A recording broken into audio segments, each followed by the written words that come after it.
رسول اللہ صلی اللہ تعالی علیہ وآلہ وسلم کی خدمت میں حاضر ہو گئے. سارے یہی تمنا لے کر آئے تھے کہ جھنڈا مجھے مل جائے، کیونکہ جھنڈا نہیں ملنا تھا، ساتھ ہی محبت کی سند بھی ملنی تھی. یہ عاشق تھے، انہیں بس کسی طرح سرکار کی محبت کی سند چاہیے ہوتی تھی، پھر فتح بھی ملنی تھی. چنانچہ سرکار دو عالم صلی اللہ تعالی علیہ وسلم نے فرمایا علی ابن ابی طالب کہاں ہیں؟ عرض کی گئی یا رسول اللہ ان کی آنکھیں دکھتی ہیں.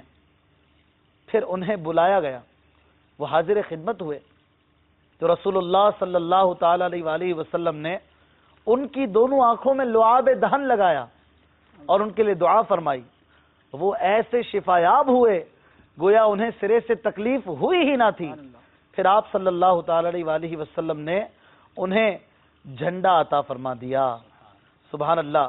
اس روایت کو مد نظر رکھیے اور پھر یہ شعر سنیے جو مولانا حسن رضا خان صاحب کہتے ہیں کہ اشارہ کر دو تو باد خلاف کے جھونکے ابھی ہمارے سفینے کو پار کرتے ہیں، ابھی ہمارے سفینے کو پار. جہاں آنکھیں دکھ رہی تھی وہاں نظر نہیں آ رہا تھا، لڑنے کی طاقت کم ہو رہی تھی، وہاں پر مولا کائنات کو فتح کا جھنڈا عطا کر دیا اور ایسا کرم کیا کہ گویا کہ آنن فانن آپ کی آنکھیں بھی صحیح ہو گئی، جیسے کوئی تکلیف تھی ہی نہیں. اور کیا ہوا؟ آپ کو فتح کا جھنڈا عطا کیا اور پھر مولا کائنات نے بھی اس کا حق ادا کیا. یہاں پر اس واقعے میں یہ مدنی پھول بھی ملتا ہے کہ ہمارے صحابہ کرام رضوان اللہ تعالی علیہ مجمعین کا عقیدہ کتنا پختہ تھا. یہ لوگ جانتے تھے کہ مصطفیٰ نے جو کہہ دیا ہے وہ ہو کر رہے گا. جو ہمارے آقا صلی اللہ تعالی علیہ وآلہ وسلم نے فرمایا کہ فتح ہوگی تو فتح ہوگی. ہمارے آقا صلی اللہ تعالی علیہ وآلہ وسلم اپنا لعاب دہن لگا رہے ہیں تو آنکھیں آگے کر دیتے ہیں کہ ان کا لعاب دہن لگے گا تو آنکھیں صحیح ہو جائیں گی، اور کسی کا لعاب دہن لگا لو تو کچھ نہیں ہوتا. لیکن میرے آقا کے مبارک لعاب میں یہ برکتیں ہیں کہ کٹے ہوئے ہاتھ کو جوڑ دیتے ہیں، نکلی ہوئی آنکھ کو لعاب دہن سے لگا دیتے ہیں اور وہ پہلی آنکھ سے بہتر ہو جاتی ہے، اور کہیں دکھی ہوئی آنکھوں کو صحیح کر دیتے ہیں. ایک شخص حاضر خدمت ہوا اور امتحاناً اس نے سوال کیا کہ کتے اور بکری کے ملاپ سے ایک جانور بچہ پیدا ہوا ہے، آئے کہ اس کو کھانا حلال ہے یا حرام؟ کتے اور بکری کے ملاپ سے بچہ پیدا ہوا ہے، اس کا کھانا حلال ہے یا حرام ہے؟ تو حضرت علی رضی اللہ تعالیٰ عنہ نے فرمایا کہ اس کے آگے گھاس، اس کے پانی رکھو، اگر وہ بکری کی طرح چوس کر پیتا ہے تو حلال، اور اگر کتے کی طرح چاٹ کر پیتا ہے تو حرام. تو اس نے کہا کہ حضور کئی مرتبہ رکھا ہے، کبھی چوس کر پیتا ہے کبھی چاٹ کر پیتا ہے. اچھا. مولا علی رضی اللہ تعالیٰ عنہ نے فرمایا اچھا ایسا کرو کہ اس کے آگے گھاس رکھو، اگر وہ گھاس کھا لے تو وہ حلال ہے اور گھاس نہ کھائے تو حرام. اس نے کہا حضور کئی مرتبہ رکھا ہے، کبھی کھاتا ہے کبھی نہیں کھاتا. اچھا. اب حضرت علی نے فرمایا دیکھیں ہر سوال کے اس میں ان کے پاس جواب موجود ہے. تو آپ نے فرمایا اچھا ایسا کرو اس کو دیکھو، اگر وہ کتے کی طرح پچھلی ٹانگوں پر بیٹھتا ہے تو حرام ہے، اور بکری کی طرح اگلی ٹانگوں پر بیٹھتا ہے تو حلال. اس نے وہی کہا کہ حضور کئی مرتبہ دیکھا ہے، کبھی پچھلی ٹانگوں پر بیٹھتا ہے کبھی اگلی ٹانگوں پر بیٹھتا ہے. اب حضرت علی نے فرمایا اچھا ایسا کرو اس کو دیکھو کہ اگر وہ جگالی کرتا ہے نا تب تو حلال، اگر جگالی نہیں کرتا کھانے کے بعد تو حرام. اس نے کہا حضور کئی مرتبہ دیکھا ہے کبھی جگالی کرتا ہے کبھی نہیں کرتا. اب حضرت علی نے اتنا خوبصورت جواب دیا کہ اس کے ساری باتوں کا مطلب سدے باب کر دیا. اچھا. حضرت علی رضی اللہ تعالیٰ سمجھ گئے کہ یہ خام خام امتحان سوال کر رہا ہے. حالانکہ آپ کی علمیت تو ایسی تھی کہ مزید آپ اس کو جوابات دے سکتے تھے، لیکن آپ نے فرمایا کہ اچھا ایسا کرو اس کو ذبح کر دو، اگر اس کے اندر سے اوجڑی نکلے نا اس کو کھا لینا حلال ہے، اوجڑی نہ نکلے صرف آنتے نکلے نا تو سمجھ لینا حرام ہے.